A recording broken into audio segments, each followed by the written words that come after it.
Welcome to Energy Frontier, the Wyoming Landscape Podcast. Hosted by Dr. Holly Krutka, Executive Director of the School of Energy Resources at the University of Wyoming. The show highlights SER's role supporting our mission to promote energy-driven economic development for the state of Wyoming. So today, we know that wind energy is becoming an increasingly large part of Wyoming's energy mix and the energy mix of the nation. And we have a really exciting project, a few projects, but one in particular that's really exciting underway here in Wyoming. And so today, this episode features a discussion about the challenges faced and opportunities presented by one specific project. It's the Choquette Sierra Madre project here in Wyoming and the Transwest Express transmission project. So welcome, Kara. Thank you so much for being here today. Let's start by having you tell our listeners your full name, your background, and how you came to work at Anschutz and your role there today. Wow, thank you, Holly. I really appreciate the opportunity to be here. I love talking about these projects and could probably talk for 2 hours, although I know we don't have that much time together. Again, my name is Kara Choquette, and I work for two companies that are affiliates of the Anschutz Corporation. As you mentioned, Power Company of Wyoming is developing the Choquette and Sierra Madre Wind Energy Project. Transwest Express is developing the Transwest Express Transmission Project. And I came to these projects over 15 years ago from working in the water and wastewater industry for a big engineering firm, and before that for a high technology company. So I've always really liked infrastructure. Because I worked in water and wastewater, I really liked the idea of working in wind because it doesn't use water. So I thought that was kind of an interesting, diverse technology for our grid. And I've been here ever since. I confess I did not think I'd still be working on this project after more than 15 years. Right. And we'll get into why that is, but it is a massive project. So look forward to learning more about it. So Anschutz Corporation has been part of the Carbon County community for decades through its ownership of the Overland Trail Cattle Company. So let's start by telling us a little bit more about the ranch and the Anschutz Wyoming energy portfolio or broader portfolio. It's a really interesting company with a lot of very diverse interests and a very significant investor in Wyoming in all three of those kind of really big industries for Wyoming: energy, agriculture, and tourism recreation. So the agriculture at the Overland Trail Ranch it's a working cattle ranch. It's always been a cattle ranch through the company's ownership. I would say historically it was a sheep ranch. You know, Carbon County was the epicenter of sheep and wool production for years. But it's a cattle ranch now with cow-calf yearling operation as well as some alfalfa production. Anschutz also is involved in oil and gas. I think that's probably the company that people know us best through, the Anschutz Exploration Corporation, one of the largest leaseholders in the Powder River Basin. There's, as I understand it, 3 rigs operating right now. And then Xanterra Parks and Resorts, or I should say Xanterra Travel Collection, operates the concessions at Yellowstone National Park and is part of the overall portfolio, is running concessions, and really fortunate to be a steward of those park resources. So the ranch operation is the home of the Choquette project and also the starting point of the Transwest Express transmission project. So it really is a great place where we can bring that multiple use concept to life. So it's a cattle ranch. There's a lot of great wildlife habitat. All these things will continue, as well as now looking to produce wind energy and build the start of a transmission line. Another great aspect of the ranch is that it aligns perfectly with the major transportation and transmission corridors of Wyoming. So the northern edge of the ranch, we have the interstate highway, the Union Pacific Railroad, fiber optic lines, pipelines. All of these things are aligned with the ranch. And that's one of the biggest considerations for a wind project, is having access to transmission. So we're very lucky to have a great ranch with an amazing wind resource. As anyone who has traveled on I-80 south of Rollins knows, it's a very windy place in Wyoming. It sure is. And I think that's a great point that you brought up, that this will remain a working cattle ranch. There is wildlife on the ranch, and now we'll have energy development. And so it's just a great story and a microcosm for what Wyoming does really well, is this multiple uses of land. And I will tell you, I can vouch for the wind resource.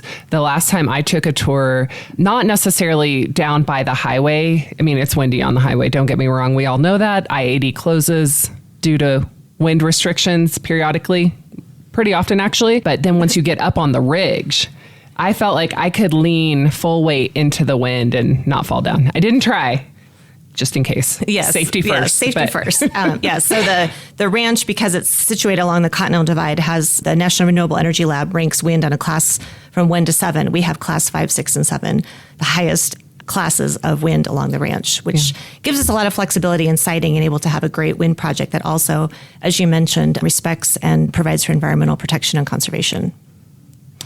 So tell our listeners about the wind energy project, its permitting journey. Part of the reason you've spent 15 years working on this project, and its current status as it stands now in 2024. I will start with the exciting current status, which is the project is under construction and has been actively under construction each season since September of 2016. So what the construction activity consists of right now is building, as for all wind projects, you have this base infrastructure of roads and turbine pads, or the cleared areas of land where the turbines themselves will be installed. It looks a little bit like a well pad, but a smaller circle, or a half circle, depending on the engineering design. So that civil construction work is what's going on now. We were so excited to be able to start construction in 2016, but our project is really unusual in a number of ways. One, the ranch is contained in the checkerboard of Wyoming, which, if your listeners aren't aware, that's essentially every other square mile is owned by the federal government and managed by the Bureau of Land Management under its multiple use mandate. So this project is very consistent with the multiple use mandate of the BLM. And then private sections, so about half the ranch is private land, and then there's also state lands interspersed. So we have this very large area with a great wind resource. So it made sense. Let's go back to 2005.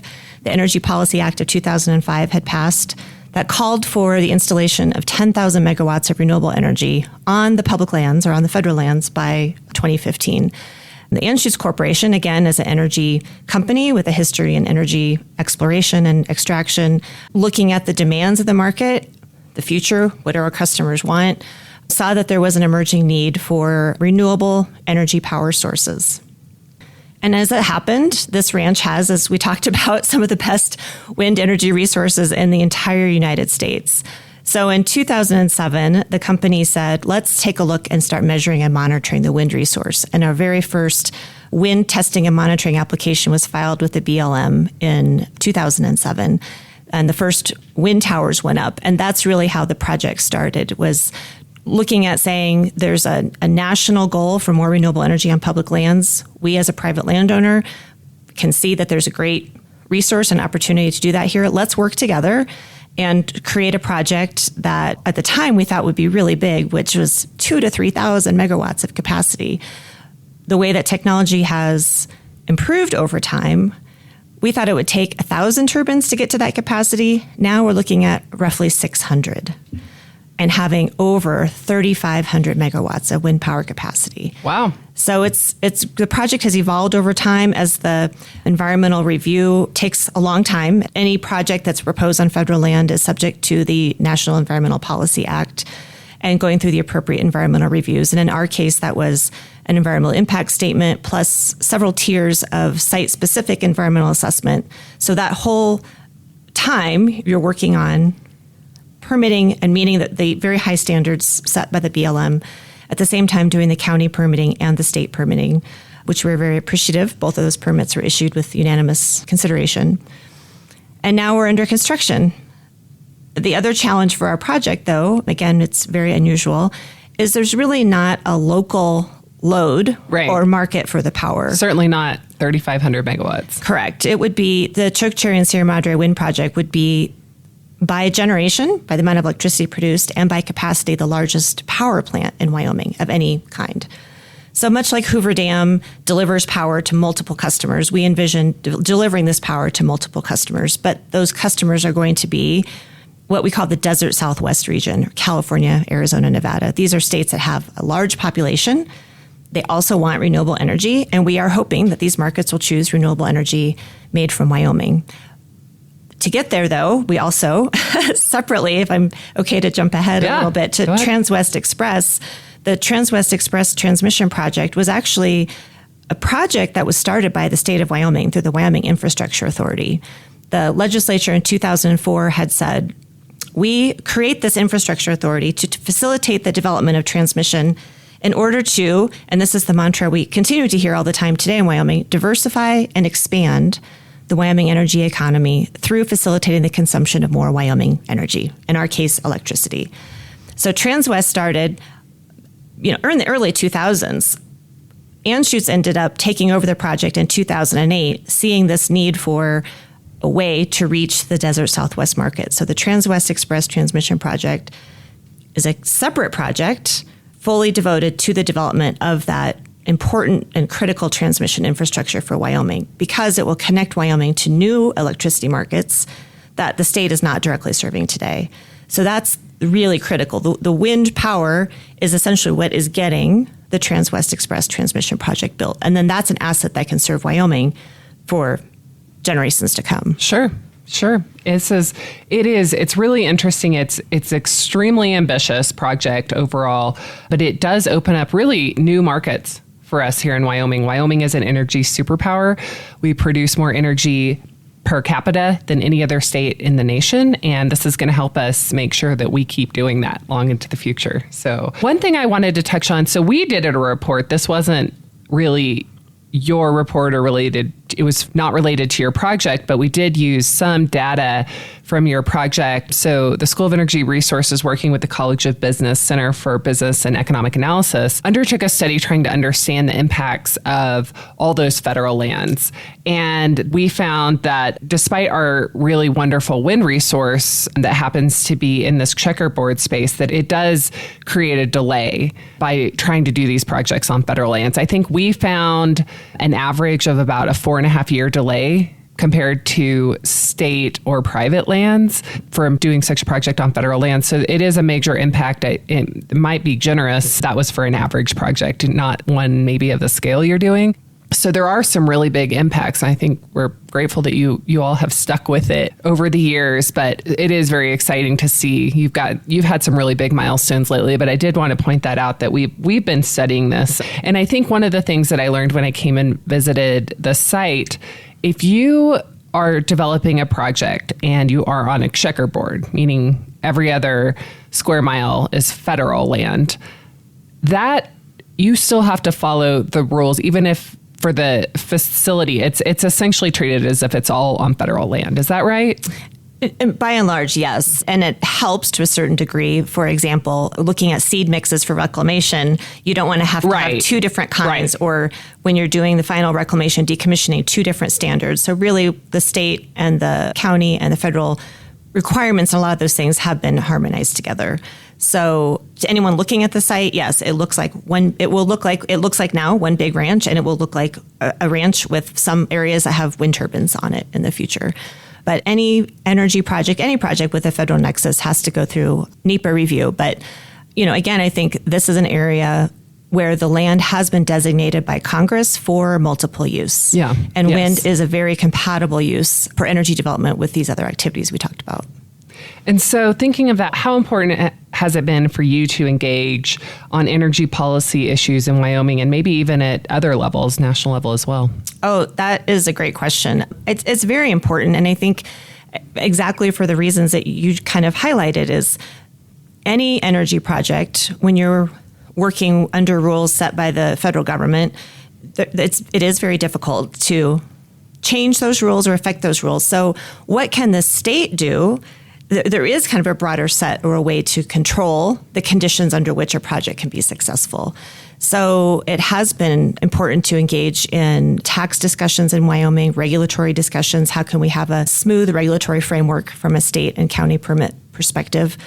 The Industrial Siting Council process is great in that it has very established timelines and deadlines by which things have to happen. So there's a lot of certainty built into that process, which is very important to all developers, that idea of certainty.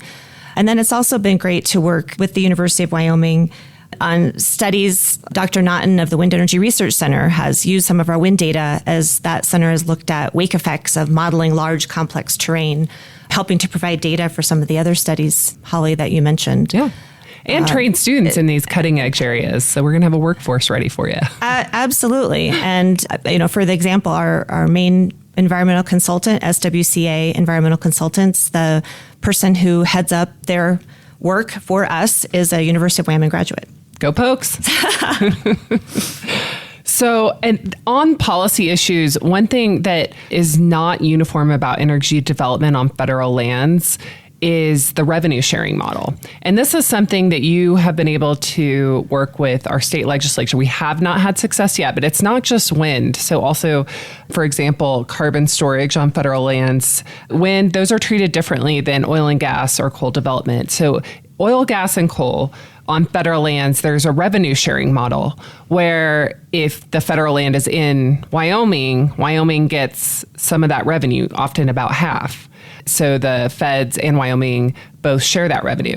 That sharing revenue model has not been put in place for emerging technologies, and it's questionable whether we would still call wind emerging.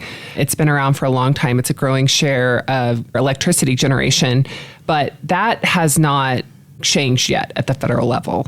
And for carbon storage, also the case. We're still working on even getting those first pore space leases on federal land in the U.S. So it's very early in the development, but it would be great to see that model applied more broadly, applied to wind, carbon storage, anything really. Yeah, it's a really important, and I think for the broad set of congressional issues, it's really in the weeds, but it's super important for Wyoming and for Carbon County. So as you mentioned, back in 2016 and 2017, we worked with the legislature who prepared a joint resolution signed by the governor that called for that 50% of the federal fees and royalties that any project pays on federal land for wind or solar power plants or other resources, that have emerged obviously since then, would come back, and the last draft bills had 25% of the money going to the state and 25% of the money going to the county that hosts the project. Mm-hmm. That would be a huge economic uplift for Carbon County and for Wyoming,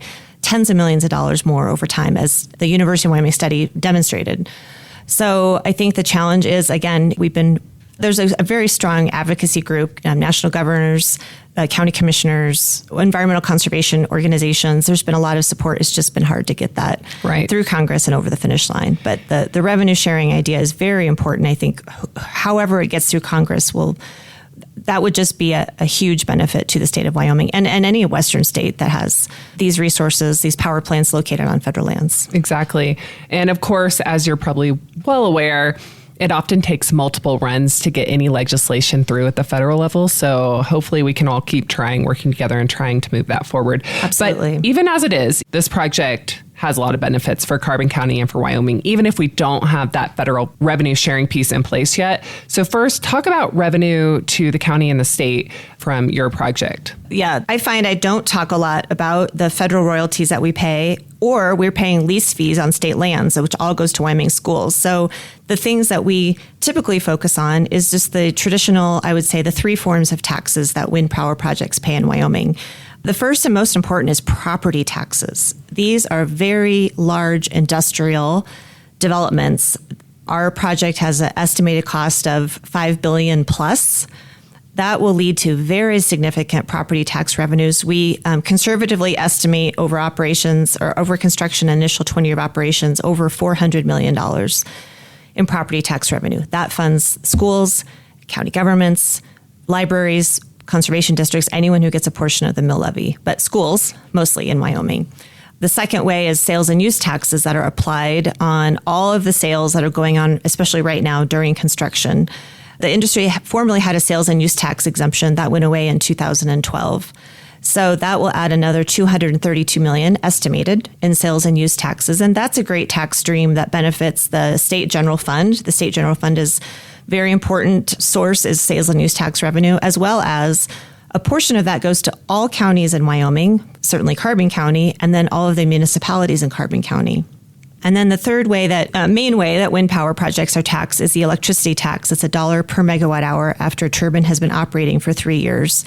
And again, our conservative estimate was over $200 million just in electricity tax revenue. So if you think broadly, our project would produce about 12 million megawatt hours of electricity a year. Again, that's enormous. All of Wyoming in 2022 produced about 46 million megawatt hours of electricity. So this is a huge power plant.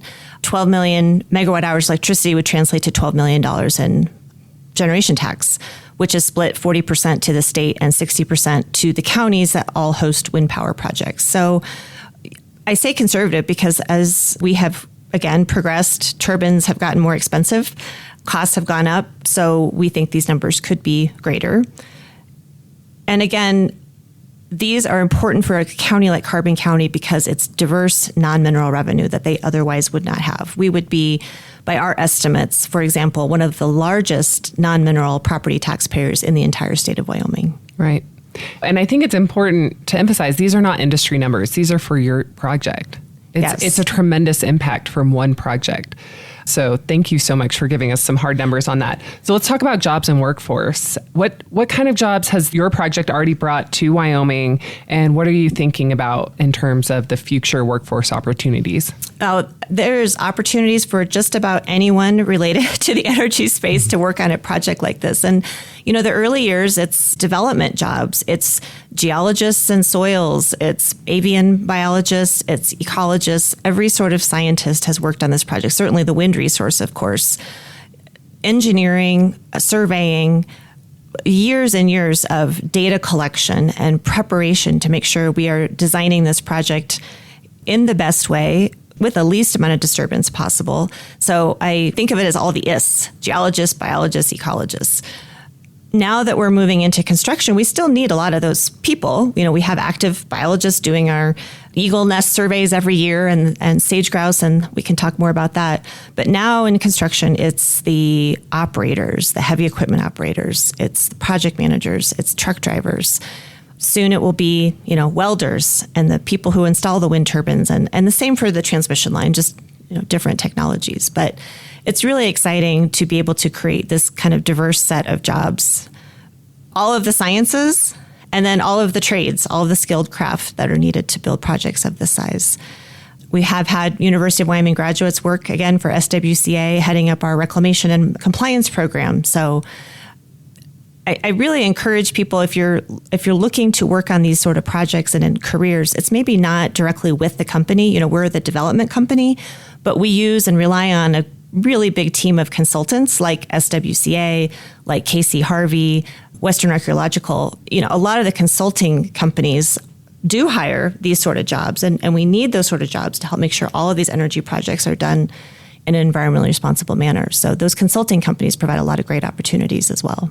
They sure do. And we definitely send graduates from our program, which is Energy Resource Management and Development. I guarantee you've had landmen working on this project, particularly that transmission line. You owned the ranch where the wind facility is, but that's a big transmission line crossing a lot of land. And then our energy and environmental systems concentration focuses on permitting, reclamation, all kinds of things that are necessary for a project like this. And we're certainly seeing those folks having success being employed here in Wyoming if they so choose. It is hundreds of jobs to get started. So it really is great to emphasize how much job creation and work goes into just the development and permitting of a project.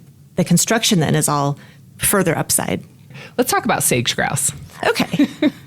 You already mentioned biologists, and so let's talk about sage grouse in particular. Most people listening to this podcast will know what sage grouse is. It's a bird that lives in the part of the state where you're building your wind facility or the power plant. Can you talk about what steps Power Company of Wyoming has taken to ensure that these birds are not harmed by the development of the project? Oh, I, again, could talk for 2 hours just about this topic, but we're very proud of our work to make sure that we're developing and building and operating this project in a way that will also contribute to sage grouse conservation. And the best way to do that is through data and science. And so back in 2010, Power Company of Wyoming, working with our environmental consultants, started a research program under which we tag and track about 40 to 50 sage grouse every year in 4 distinct areas of the project area and then another control area offsite with GPS backpacks. And so those birds are captured and tracked over time. And so we used this incredibly rich data set. Because it was GPS, you're getting data collection points, not, going out with a radar and searching, but you're getting real-time data uploaded multiple times a day.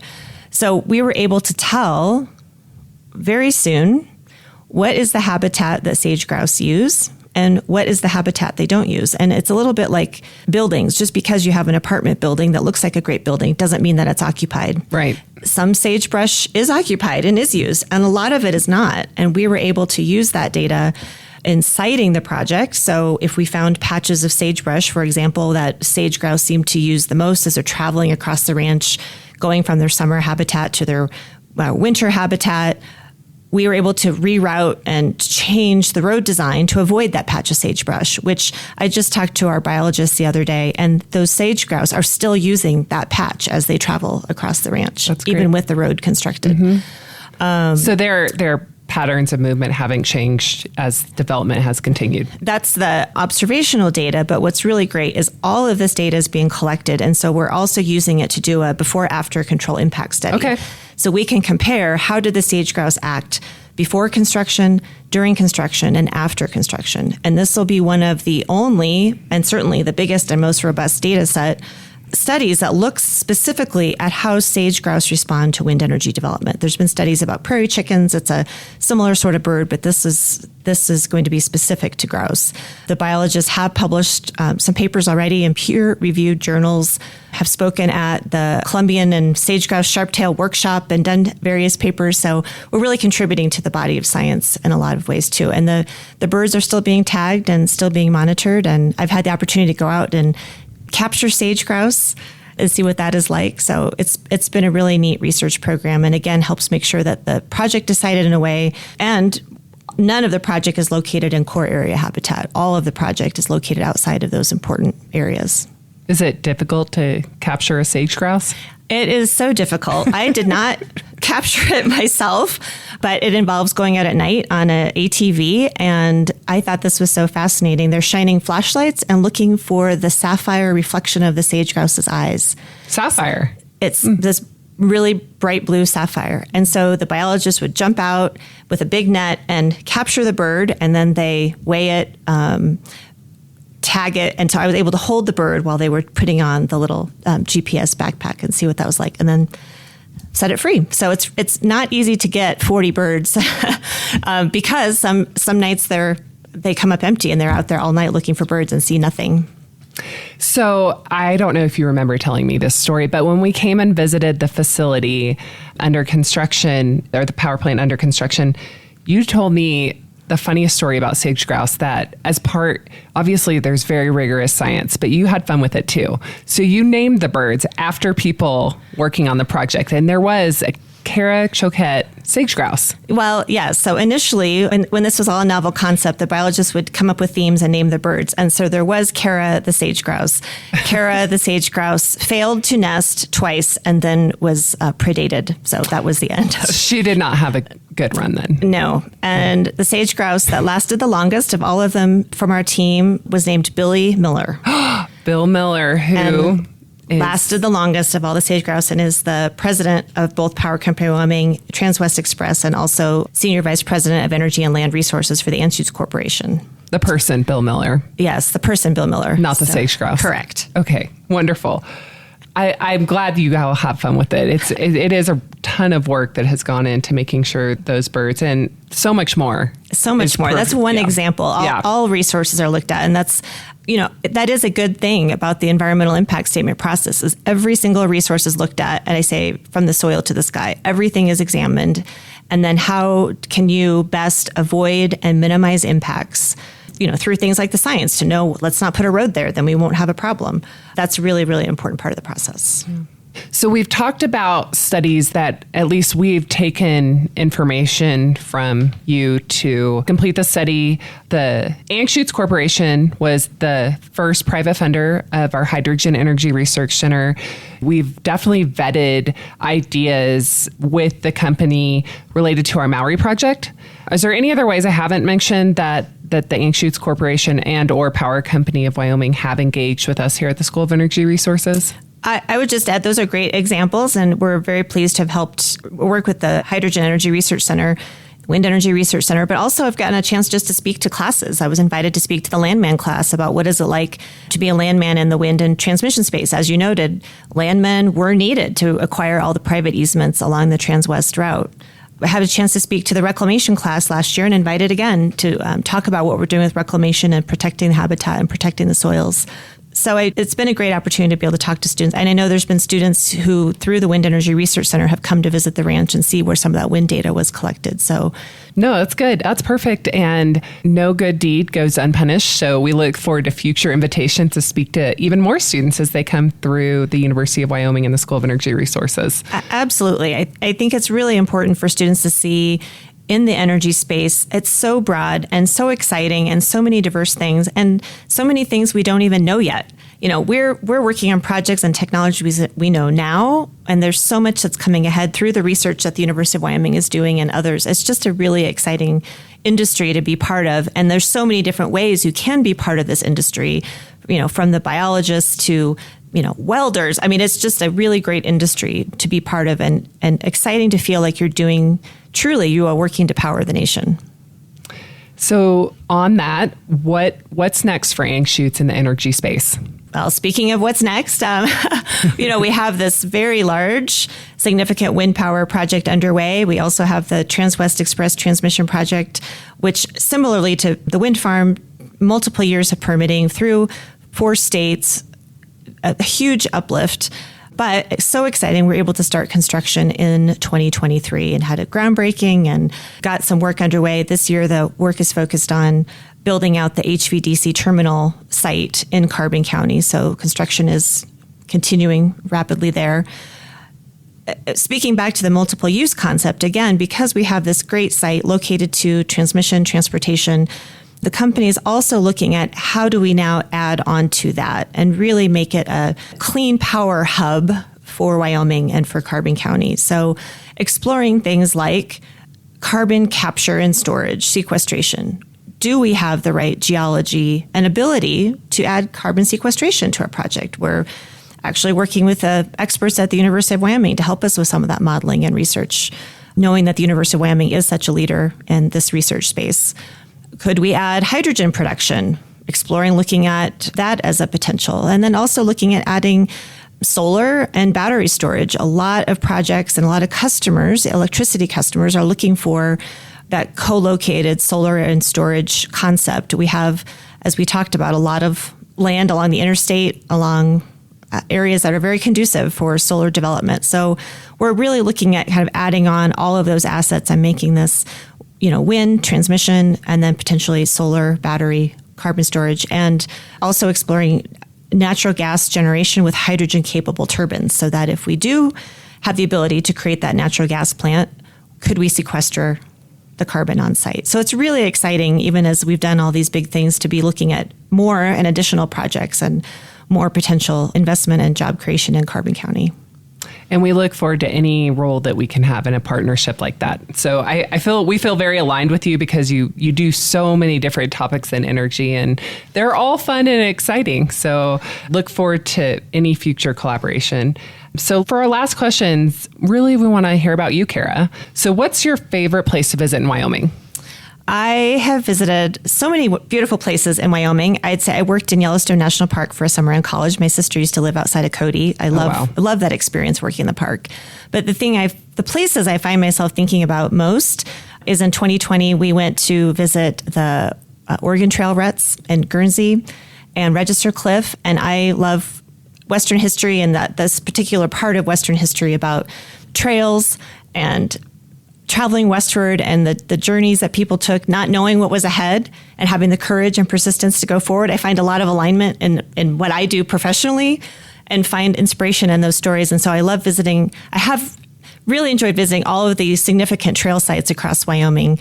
South Pass City and the Parting of the Ways Monument is so heartbreaking in so many ways. But I really, really loved seeing the Oregon Trail and Guernsey State Park. That's a really special part of Wyoming. It is. It's very humbling too. Just when you think you've got it hard, imagine what was happening there. And the difficult conditions under which people still traveled forward and made new futures for themselves. Like I said, I find those experiences very inspiring for what we're trying to do today. Yeah. So what's one thing you'd like folks to know about you? I really would like people to know that I am part of a great and broad team of people. A lot of people that I have the privilege of working with in Wyoming see me, but I am just really honored to be able to represent a great team of colleagues, some of the best in the business with decades of experience. Our broader team of the consultants we've talked about, the environmental professionals who work with us, our labor partners, helping build the projects in a safe and effective way. And then just the local community. I mean, the community has been a partner on this project, asking really hard questions at the beginning, making sure to monitor and follow our progress. But we couldn't do this without the support of our local community, and just really appreciate the support we have from the city of Rollins and St. Clair and Saratoga and all of Carbon County. That's really important to us, and we really work to preserve and grow those relationships all the time. So I'm proud to be part of that team.